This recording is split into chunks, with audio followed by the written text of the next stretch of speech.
Between the 15th and the 18th century, Europeans sailed around the world in the so-called Age of Exploration. And while that age led to better maps and established trade routes and, well, colonialism, it wasn't the first time that Europeans had gotten in their ships and saw distant shores.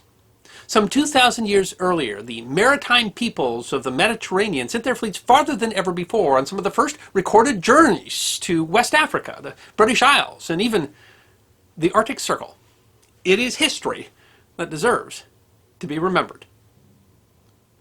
Among the most capable mariners of the ancient world were the Phoenicians, a group of city-states located along the coast of mostly modern Lebanon. They built a trading empire in the Mediterranean and founded a series of colonies as far west as Spain, where Phoenician explorers may have founded Gadir, now Cadiz, as early as 1104 BC, and several hundred years later, Malaga.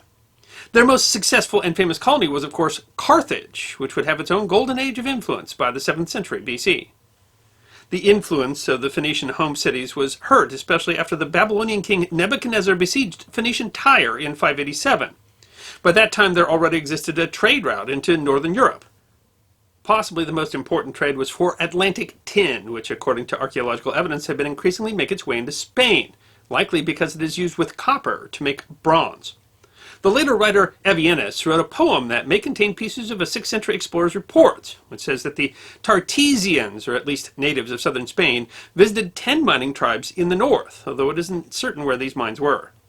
Phoenician interest in the tin trade may have been part of the reason they founded Cadiz.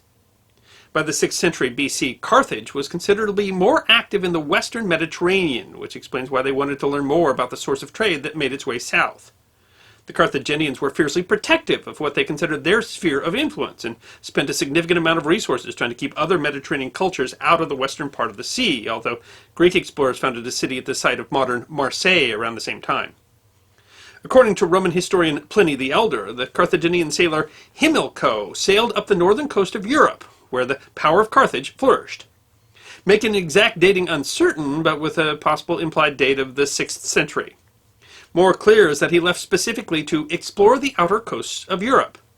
Himilco's periplus, or the description of his voyage, has not survived, and what we know of it has been reconstructed from later writers who quoted it. Avienus uses 3 quotations from Himilco's work, although he may not have actually seen the original. Rome, after they finally defeated Carthage in 146 BC, made a point to destroy as much Carthaginian writing as possible. According to Avienus, it took Himilco 4 months following the Tartessian trade routes to reach a group of islands that may correspond with islands near Brittany in modern France, where the locals were rich in the mining of tin and lead. Their exact location is uncertain. Could be modern Brittany, the Scilly Islands, or Cornwall. He may have gotten as far as Ireland or Helgoland, a source of amber close to Denmark. Avienus also reports that the journey was difficult. At times there was no wind, and his ships were checked by thick seaweed, descriptions which may have led some to suggest that he discovered the Sargasso Sea. Perhaps most interestingly, he reports that Himilco saw many sea monsters, making the voyage dangerous in the extreme.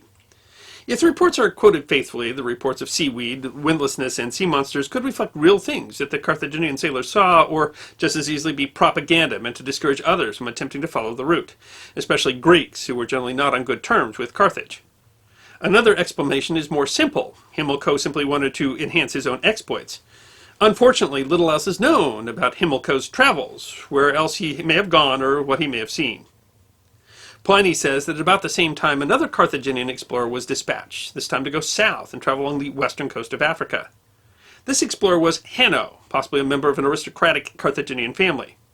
A Greek translation ostensibly of Hanno's original report still exists in several manuscripts, making it, in the words of one historian, the nearest we have to a species of Carthaginian literature. The translation is not a full report and has proven difficult to identify the locations described with their real-world counterparts. Brian Warmington, a British classicist, suggests that this was intentional, that the report was deliberately edited so that places could not be identified by Carthaginian rivals. This report is significant, as the next report of some of the areas described doesn't come until 2,000 years later in Portuguese reports.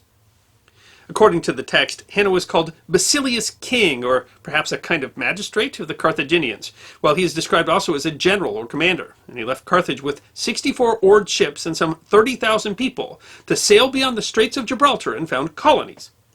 Modern examinations have questioned that so many could have been in the party and suggested alternatives as few as 5,000. Hanno founded 7 colonies along the coast of today's Morocco. Many of these colonies have been identified, at least speculatively, such as Azamur on the islets of Mogador, which show archaeological evidence of a Carthaginian presence. After completing the objective of founding colonies, Hanno's fleet continued south to a river where they stopped and befriended Lixites, which are described as a nomadic tribe. Several members of the tribe traveled with the Carthaginians from then on. They traveled along the coast and the many mountain ranges situated in southern Morocco. The Lixites told them that cavemen from the mountains run faster than horses. As outlandish as that sounds, 100 years later, Herodotus also described men from Africa who could run so fast that hunters used chariots to chase them down. Hanno continued to travel along the coast. At some point he arrived at a large river, possibly the Senegal. Herodotus, writing in the next century, described a Carthaginian system of trade with natives, which involved leaving their goods on the beach and raising a smoke from their ship. Seeing the smoke, the natives come down to the beach, place on the ground a certain quantity of gold in exchange for the goods, and go off again.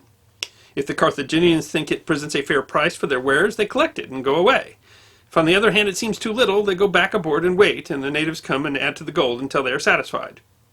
There's reason to believe that Herodotus got his report directly from Hanno's report, and the same method of trading is described in the Senegal region nearly 1,000 years earlier. He continued to follow the coast south, although how far is a measure of some conjecture. The exact distance is a matter of some later disagreement. Hanno describes passing a horn of the west and reaching the end of the mountains and the beginning of the plains and the coast. In the night they saw a big flame, taller than others and apparently rising to the stars. In the daylight could tell it was a mountain, which they called the chariot of the gods. Hanno appears to be describing a volcano, and he adds that torrents of fire emptied into the sea. The last notable event described in Hanno's report is that the crew came upon a large island, and on that island was a lake with another island, full of savages, which his Lixite interpreters called gorillas. They were able to catch 3 females, while the males escaped and defended themselves with stones. The captured females were too strong and violent to capture, so the Carthaginians killed them and took the skins back to Carthage. An issue with the story is how gorillas, as we know them, could have gotten to the island, because gorillas can't swim. Pliny the Elder was, however, aware that gorilla skins had been on display in Carthage before it was destroyed by the Romans. The expedition was then forced to turn back as they were running low on provisions. How far the expedition actually got isn't certain. One of the most likely candidates for the volcano is Mount Cameroon, called the Seat of the Gods by the natives. Another possible identification is Mount Kakulima in modern-day Guinea, although it probably wasn't active at the time. Some modern scholars believe that Hanno didn't get very far, only as far as southern Morocco, while others think he got as far south as Gabon or even Cameroon.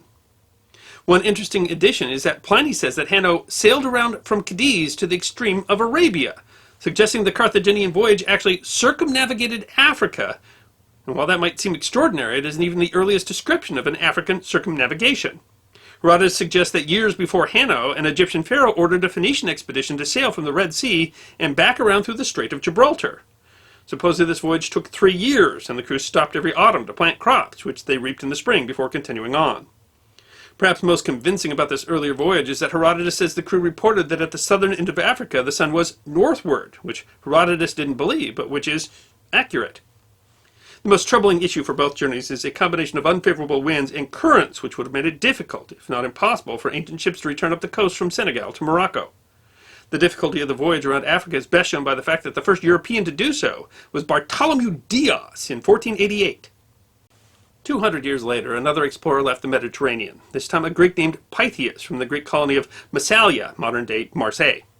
Like Himilco's journey, the report of the journey has been lost and only survived in fragments from other writers. The beginning of Pytheas' journey would have been difficult because the Carthaginians had closed the Strait of Gibraltar to all travel. He may have begun the journey overland or managed to slip the blockade by traveling at night or near the shore. And it's also possible that the Massalian Greeks were on good terms with the Carthaginians at the time. It's not certain, but Pytheas was probably traveling not in a Greek warship or trireme, but likely a small trading ship. At first, Pytheas' journey would have followed a similar route to Himilco's, following the coast around Spain and then France. After that, he ventured into the lands unexplored by the Mediterranean cultures. Greek historian Strabo says that Pytheas traveled over the whole of Britain that was accessible. Strabo considered Pytheas unreliable and the journey possibly entirely fictional. Another ancient writer says that Pytheas claimed that he had explored all of Britain on foot. The word Britain seems to have come from a transliteration of a Celtic word, which may have appeared for the first time in Pytheas' report. The earliest known appearance came in quotations from Pytheas' writing. Pytheas' report said that the Britons had many kings and princes, lived in thatched houses, and fought from chariots. Pytheas traveled around 3 corners of Britain, the first being Beleriand, likely Cornwall, next Cantian, probably Kent, and finally Orcas, probably the Orkney Islands. In Cornwall he found important sources of tin. According to Strabo, Pytheas asserted that he explored in person the whole northern region of Europe as far as the ends of the world. Pytheas apparently described a journey far to the north of the British Isles. Ultima Thule. Pytheas said the land was 6 days of sailing north of Britain, near the solidified sea. Pliny adds that the land had no sunlight in midsummer, implying that it would be within the Arctic Circle. A quotation from Pytheas' work says that the barbarians showed us a place where the sun goes to rest, for it was the case that in these parts the nights were very short, in some places 2 and others 3 hours long, so that the sun rose again a short time after it had set. Where Pytheas went, and what the land called Thule is, undetermined. Ancient writers had trouble reconciling his description of latitude, and later writers had many different determinations, including Norway, Iceland, the Faroe Islands, or later even Greenland. Iceland and Greenland seem unlikely because Pytheas speaks of locals, and neither seem to have been inhabited at the time. Pytheas says that day's sail north of Thule is the frozen ocean, called the Cronian Sea, interpreted by modern observers as a description of drift ice, or perhaps pancake ice. This was the land that Pytheas described as the end of the world, as he could sail no further.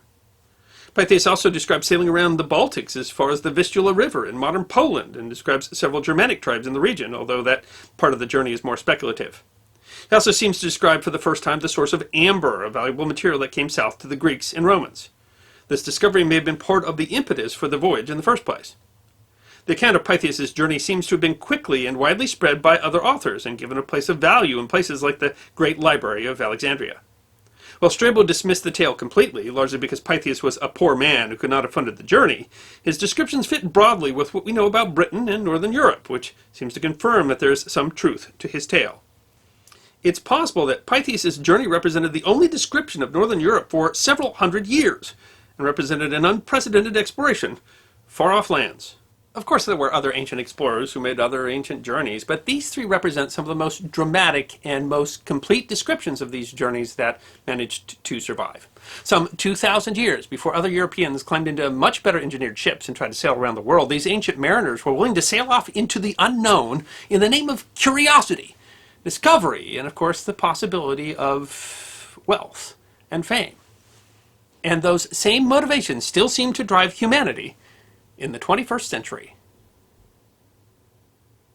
I hope you enjoyed this episode of The History Guy, short snippets of forgotten history between 10 and 15 minutes long. And if you did enjoy, please go ahead and click that thumbs up button. If you have any questions or comments or suggestions for future episodes, please write those in the comment section. I will be happy to personally respond. Be sure to follow The History Guy on Facebook, Instagram, Twitter, and check out our merchandise on teespring.com. And if you'd like more episodes on forgotten history, all you need to do is subscribe.